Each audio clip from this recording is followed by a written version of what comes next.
నమస్తే. దద్దరిల్లిన హైదరాబాద్ మల్లికార్జున ఖర్గే గారు సభ నిర్వహిస్తున్న నేపథ్యంలో ఎల్బీ స్టేడియంలో ఘనంగా కాంగ్రెస్ నేతలు అదేవిధంగా కాంగ్రెస్ కార్యకర్తలు కూడా భారీ స్థాయిలో అయితే రావడం అయితే జరిగింది.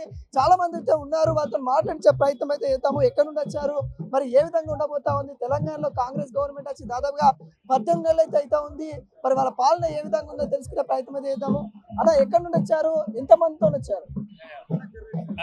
మొదట మల్లికార్జున ఖర్గే గారికి స్వాగతం పలుకుతున్నాము. మేమంతా కార్యకర్తలము, సీనియర్లము అంతా కలిసి కార్యకర్తలం అందరం కలిసి సనత్ నగర్ కాన్స్టిట్యున్సీ నుంచి మేము డాక్టర్ కోట నీలిమ గారి ఆధ్వర్యంలో మేమందరం రావడం జరిగింది.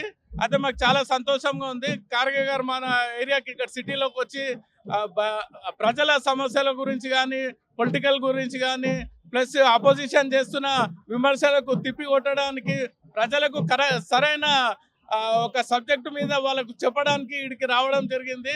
మల్లికార్జున ఖర్గే గారికి చాలా కృతజ్ఞత తెలుపుతున్నాము. ప్లస్ వెల్కమ్ కూడా చెప్తున్నాం. మా ఇక్కడ కాన్స్టిట్యున్సీకి రావడానికి వెల్కమ్ కూడా చెప్తున్నాం మనస్ఫూర్తిగా. కాంగ్రెస్ పాలన ఎలా ఉంది? 2 సంవత్సరాలు అయితే దాదాపుగా కాబోతా ఉంది, 18 నెలలు అయితే పూర్తి చేసుకుంది. ఎలా అనిపిస్తుంది? చాలా బాగుంది, సంతోషంగా ఉన్నారు ప్రజలందరూ. ఏదైతే రేవంత్ రెడ్డి గారు డిక్లేర్ చేసిన గ్యారంటీస్ అన్ని ప్రతి ఒక్కరికి ఫుల్ఫిల్ అవుతున్నాయి. ప్లస్ ఈ ప్రజాభవన్ లో కూడా రెగ్యులర్ మీరు చూసినా గానీ ఏ సమస్యలు ఉన్నా గానీ అక్కడికి వెళ్తున్నారు. భట్టి గారు ఉంటారు, తప్పనిసరిగా సమస్యలు కూడా నెరవేరుస్తున్నారు. ప్లస్ ఈ గ్యారంటీస్ ఏవైతే కమిట్మెంట్ కాంగ్రెస్ పార్టీ ఇచ్చిందో అన్ని గ్యారంటీస్ ఫుల్ఫిల్ చేశాము టైం లోపల. అది ప్రజలు చాలా సంతోషంగా ఉన్నారు. ఈ ఇచ్చిన గ్యారంటీసే కాకుండా ఇంకా అదనంగా కూడా కాంగ్రెస్ పార్టీ వాళ్ళకు ప్రజలకు ఉన్న సమస్యలన్నీ తీర్చుకుంటూ వస్తున్నారు. అయితే అది ఇలాంటి పాలనే వాళ్ళు కోరుకున్నారు. 10 ఏళ్ళు చాలా విసిగిపోయారు, ఇలాంటి పాలన కోరుకున్నారు. ప్రజలంతా చాలా సంతోషంగా ఉన్నారు. నా పేరు Mallam Ramesh, 36 years Congress party senior, పిసిసిలో సెక్రటరీగా పనిచేసిన. ప్లస్ మా అంతా ఇక్కడ రాజశేఖర్, నారాయణ అందరూ పాండు అందరూ ఇక్కడ, అనుష మేడము, మహిళలు ప్లస్ అందరూ అంత సీనియర్ కాంగ్రెస్ నాయకులే. 25-30 ఇయర్స్ నుంచి ఒకటే పార్టీని నమ్ముకొని పనిచేయడం జరుగుతుంది. అయితే ఇప్పుడు మాకు కూడా ఒక బూస్టింగ్ ఉత్సాహంగా మా అధ్యక్షుడు నేషనల్ లెవెల్ అధ్యక్షుడు రావడంతో మాకు ఇంకొక బూస్టింగ్ లెవెల్ గా అనిపిస్తూ ఇది ఇంకా ఎక్కువ కష్టపడి పార్టీ గురించి ఇప్పుడు రాబోయే కౌన్సిల్ ఎలక్షన్స్ కూడా 100% మేము గెలిపించుకుంటాము కార్యకర్తలమే, నాయకుల సహకారంతో అనేసి మేము ఈ సందర్భంగా తెలియజేస్తున్నాం. ఇక్కడ మహిళలకి పెద్దపీట వేస్తున్నామని కాంగ్రెస్ పార్టీ అయితే చెప్తా ఉంది, కానీ మహిళలకి ఒరగబెట్టింది ఏం లేదు. మహిళలకి అత్తకి కోడలకి డబ్బులు కూడా ఇస్తామని చెప్పారు, ఆ డబ్బులు ఇవ్వట్లేదు, ఏం చెప్తలేదు. మహిళలను మోసం చేస్తా ఉంది కాంగ్రెస్ పార్టీ. ఆ పెద్దయిన ఏ విధంగా వస్తా ఉన్నారు, మహిళలకు సమాధానం చెప్పాలని అడుగుతా ఉన్నారు. వీటికి ఎలా చెప్తారు? నా పేరు అనసూయ, నేను బన్సలాల్పేట డివిజన్ నుంచి మాట్లాడుతున్నాను. ఇప్పుడు ఏ పార్టీ చేయని పదవులన్నీ ఈయన చేస్తున్నందుకు వాళ్ళు ఓర్వలేక ఇన్ని మాటలు చెప్తున్నారు. ఇది మనకు తెలిసిందే కదా, ప్రజలు తెలుసుకుంటున్నారు కదా ఏమేమి చేస్తలేరు. మహిళలకు ఏం చేయాలనో మంచిగా తెలుసు. ఖర్గే గారికి ఏ విధంగా చేయాలనో వాళ్ళకి అన్ని తెలుసు. కాబట్టి ఇప్పుడు ఏమైతుందంటే ఈ పార్టీలో చీల్చలు రావాలనేసి ఇట్లాంటి కుట్రలు అనుకొని ఈ విధంగా ఇట్లా చేస్తున్నారు. మాటలు అనేవి తెలుసుకోవాలి అందరు పబ్లిక్. ఈ విధంగా జరుగుతుంటే మనం ఆలోచించుకొని మనం ముందడగేయాలి. కానీ వాళ్ళు వీళ్ళు అంటున్నారు, మనం జరిగేది. కాంగ్రెస్ పార్టీ మహిళలకి అన్యాయం చేస్తా ఉంది. కేసీఆర్ కిట్ లాంటి మంచి మంచి పథకాలను కూడా బంద్ చేసింది రేవంత్ రెడ్డి సర్కార్ అంటారు. అవునయ్యా, కేసీఆర్ ఇచ్చిండు అని అంటే భూములు అమ్మిచ్చిండు. ఈయన అట్లాంటి భూములు అమ్ముతున్నాడు కదా, ఆయన సొంత కృషితో ఆయన చేస్తున్నాడు. కేసీఆర్ భూములు అమ్మి పేదలకు ఇచ్చిండు, కిట్లు ఇచ్చిండు, అన్ని ఇచ్చిండు. ఈయన కూడా ఇస్తాడు, కొంచెం టైం కావాలి కదా, టైం వస్తే అన్ని జరుగుతాయి. ఎట్లా ఉన్నట్టు మహిళలకు ఏ విధంగా? మంచిగా ఉందయ్యా, మహిళలకు చాలా బాగుంది. మహిళలకు చాలా ఏమంటే పబ్లిక్ ఆయన కేసీఆర్ చెప్పే మాటలు నమ్మి ఇటువంటి మాటలకు ముందడుగు వేస్తున్నారు. కానీ ఇవన్నీ ఉట్టి మాటలు. కాంగ్రెస్ పార్టీ ఎట్లయినా మున్సిపాలిటీలో మస్తు మెజారిటీతో గెలుస్తుంది. సార్, ఇప్పుడు సర్పంచ్ ఎన్నికలకి కాంగ్రెస్ పార్టీ పోవట్లేదు, దాంట్లో భాగంగానే మల్లికార్జున ఖర్గే వచ్చి కాంగ్రెస్ లీడర్ కి ఒక వార్నింగ్ ఇవ్వబోతా ఉన్నారు అన్నట్టుగా ప్రధానంగా విమర్శలు వస్తాయి. వీటిని ఎలా చూస్తాం? కాంగ్రెస్ పార్టీ ప్రపంచంలోనే అత్యంత ప్రాచీనమైనటువంటి పార్టీ. సర్పంచ్ ఎన్నికలైనా, పార్లమెంట్ ఎన్నికలైనా ఏ ఎన్నికలకు భయపడే ప్రసక్తి లేదు. ఇవాళ రేపు రాబోయే ఏ ఎన్నికలైనా ఎదుర్కోవడానికి, ప్రజల దగ్గర పోవడానికి ఏదైతే మేము కాంగ్రెస్ పార్టీ ఆ రోజు సోనియా గాంధీ గారు, రాహుల్ గాంధీ గారు, ఆ రోజు ఇక్కడున్న తెలంగాణ పిసిసి రేవంత్ రెడ్డి గారు ఇచ్చినటువంటి 6 గ్యారంటీల్లో చాలా వంటిని అమలు చేశాం. గ్యారంటీలు ఇవ్వని సన్న బియ్యాన్ని అమలు చేశాం. అలాగే మొన్న 15 రోజుల క్రితం రాష్ట్ర వ్యాప్తంగా ఉన్నటువంటి రైతులందరికీ ఎకరానికి 12,000 చొప్పున సగం 6,000 రూపాయలు రైతు బంధు వేసాం.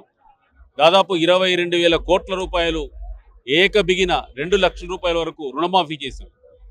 1,00,000 రూపాయలు రుణమాఫీ చేస్తున్న కేసీఆర్ 5 సంవత్సరాల కాలంలో ఆయన ఇచ్చినటువంటి రుణమాఫీ 25,000, 50,000, 75,000, లక్ష అనేవి బ్యాంకుల వాళ్లకు వడ్డీలకే సరిపోయినాయి. కానీ కాంగ్రెస్ ప్రభుత్వం అనుకున్న విధంగా ఏకబిగిన 2 లక్షల రూపాయలు మేము చేశాం. అట్లాగే రాజీవ్ యువ వికాసం కింద యువకులకు పెద్ద ఎత్తున స్వయం ఉపాధి పథకం కింద కూడా రేవంత్ రెడ్డి గారి నాయకత్వంలో, అలాగే డిప్యూటీ ఉప ముఖ్యమంత్రి భట్టి విక్రమార్క గారు, పెద్దలు ఉత్తమ్ కుమార్ రెడ్డి గారు లాంటి సీనియర్లందరూ కూడా కలిసి ఒక గొప్ప పథకాన్ని, నిరుద్యోగం నిర్మూలించడానికి ఒక ఉపాధి పథకాన్ని చేసి త్వరలో వాళ్ళకి అందజేస్తున్నారు. అన్నిటికంటే విశేషం ఏంటంటే ఆయన ఎక్కడో డబుల్ బెడ్రూమ్లు కట్టిండు. ఎక్కడైనా డబుల్ బెడ్రూమ్లు ఇచ్చిన పాపాను పోలేదు. ఇవాళ కాంగ్రెస్ పార్టీ 5 లక్షల రూపాయలు ఇంటి స్థలం ఉన్న వాళ్ళకి ఇచ్చి పెద్ద ఎత్తున మొదటి దశ ఇంటి నిర్మాణాలు ప్రారంభించింది. ఇన్ని ప్రజలకు మేము చేస్తున్నప్పుడు కాంగ్రెస్ ఎన్నికలకు పోవటం అనేది అదొక అసత్య ఆరోపణ. అది ప్రతిపక్షాలకు స్థానం లేక వాళ్ళు చేసేటువంటి ఒక అసత్య ఆరోపణ తప్ప కాంగ్రెస్ పార్టీ ఎప్పుడు కూడా ఏ ఎన్నికల్లో కూడా వీళ్ళందరికంటే సుదీర్ఘమైనటువంటి చరిత్ర భారతదేశంలో చాలా పురాతనమైన ప్రాచీనమైన చరిత్ర కలిగిన పార్టీ కాబట్టి మేము ఎన్నికలకు ఎప్పుడైనా సిద్ధంగానే ఉన్నాం. సార్, ఇంకొక విషయం, కాంగ్రెస్ పార్టీకి పరిపాలనే చేత అవ్వట్లేదు. ఒక నీళ్ల మీద వాళ్ళకి అవగాహన లేదు, ప్రాజెక్టుల మీద అవగాహన లేదు. ఏదో ప్రతిపక్షం మీద పడాలని బీఆర్ఎస్ మీద ఒక ఫైట్ చేస్తూ ఉన్నారు తప్ప అక్కడ పరిపాలన చేయట్లేదు, ప్రజలతో బాగోగులు చూడట్లేదు అని ప్రధాన ఆరోపణ. ఎలా వస్తారు?